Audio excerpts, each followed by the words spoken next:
ZEE5 ಇರುವಾಗ ನೀವು ನಿಮ್ಮ ನೆಚ್ಚಿನ ಶೋಗಳನ್ನ ಎಂದಿಗೂ ಮಿಸ್ ಮಾಡಿಕೊಳ್ಳುವುದಿಲ್ಲ. ಅದು ಸಂಪೂರ್ಣ ಉಚಿತವಾಗಿ. ಅಣ್ಣ ನೀನಾದರೂ ಅದಕ್ಕೆ ತಡಿ.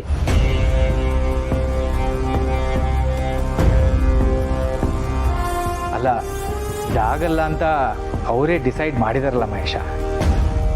ಅವ್ರ ಹತ್ರ ಆಗಲ್ಲ ಅಂತ ನಾನು ಹೇಳಲ್ಲ. ಆದರೆ ಈ ಜವಾಬ್ದಾರಿ ಕಿರಿಕಿರಿ ಅನ್ಸಿದ್ರೆ ಸ್ವಲ್ಪ ದಿನ ಇದರಿಂದ ದೂರ ಇರಲಿ ಬಿಡು.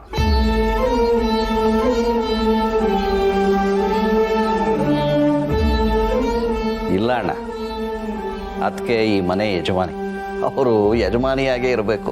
ಒಂದು ದೊಡ್ಡ ಸ್ಥಾನ ಅಂದಮೇಲೆ ಹಲವಾರು ಅಡೆತಡೆಗಳು ಬರ್ತವೆ. ಅದಕ್ಕೆ ಆ ಸ್ಥಾನನೇ ಬೇಡ ಅನ್ನೋಕ್ಕಾಗತ್ತಾ?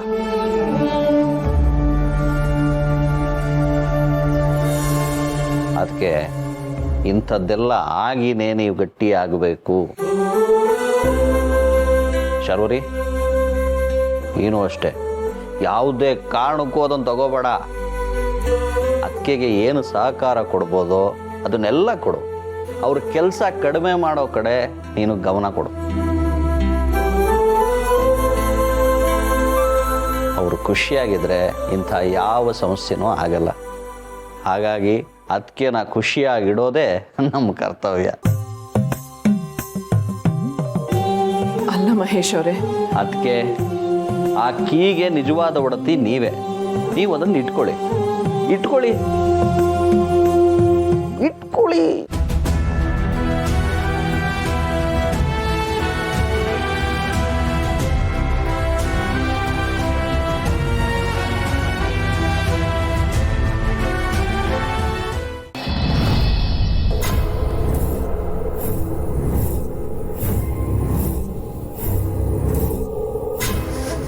ದೀಪಿಕಾ, ಏನಾಯಿತು?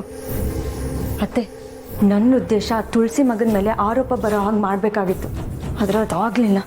ಬೀರುನಲ್ಲಿ ಒಡವೆ ಎಲ್ಲ ಹಾಗೆ ಇದೆ, ಆರೋಪ ಎಲ್ಲಿಂದ ಬರುತ್ತೆ? ಎಲ್ಲ ಒಡವೆ ಅಲ್ಲಿ ಇರಲಿಲ್ಲ ಅತ್ತೆ. ಅವ್ರು ಸುಳ್ಳು ಹೇಳ್ತಿದ್ದಾರೆ. ವಾಟ್?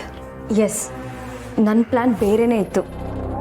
ನಿಜ ಹೇಳಬೇಕು ಅಂದರೆ ಅಲ್ಲಿರೋ ಅಜ್ಜಿ ಹಾರ ಮಿಸ್ ಆಗಿದೆ. ಏನು ಹೇಳ್ತಿದ್ಯಾ Deepika? Are you sure? 100% sure ಅತ್ತೆ. ಆದರೆ ಅಲ್ಲೆಲ್ಲ ಸೇಫ್ ಆಗಿದೆ ಅಂತ ಅವ್ರು ಯಾಕೆ ಹೇಳಿದ್ರು ಅಂತ ನಂಗೆ ಅರ್ಥ ಆಗ್ತಾ ಇಲ್ಲ.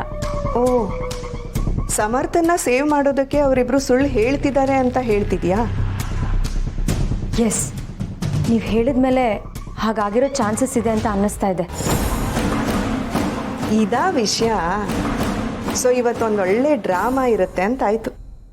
ಅಂದರೆ ಸಂಜೆ ಪೂಜೆ ಅಲ್ವಾ? ಆ ಹಾರ ಇಲ್ಲದೆ ಪೂಜೆ ಹೇಗೆ ನಡೆಯುತ್ತೆ ಅಂತ ನಾನು ನೋಡ್ತೀನಿ. ಆ ಹಾರ ಬೇಕು ಅಂತ ನಾನೇ ಹಠನೂ ಮಾಡ್ತೀನಿ.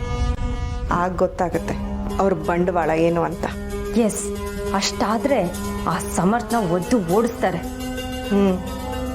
ಆ ಸಮರ್ಥ ಇಲ್ಲಿಂದ ಹೋದರೆ ತುಳಸಿ ಪವರು ಕಡಿಮೆ ಆಗುತ್ತೆ. ಅವನು ಇಲ್ಲೇ ಇದ್ಕೊಂಡು ಅವಳಿಗೆ ಏನೂ ಆಗಬಾರ್ದು ಹಾಗೆ ನೋಡ್ಕೊಳ್ತಿದ್ದಾನೆ. ಸೊ ನಾವು ತುಳಸಿಗೆ ನರಕ ತೋರಿಸ್ಬೇಕು ಅಂತಂದರೆ ಅವನಿಲ್ಲಿ ಇರಬಾರ್ದು. ಅವನು ಹೋದ ಮೇಲೆ ತುಳಸಿನ ಈ ಮನೆಯಿಂದ ಓಡಿಸೋದು ದೊಡ್ಡ ವಿಷಯನಲ್ಲ. ZEE5 ಆಪ್ ಡೌನ್ಲೋಡ್ ಮಾಡಿ ಎಲ್ಲಾ ಸಂಚಿಕೆಗಳನ್ನು ಸಂಪೂರ್ಣ ಉಚಿತವಾಗಿ ನೋಡಿ.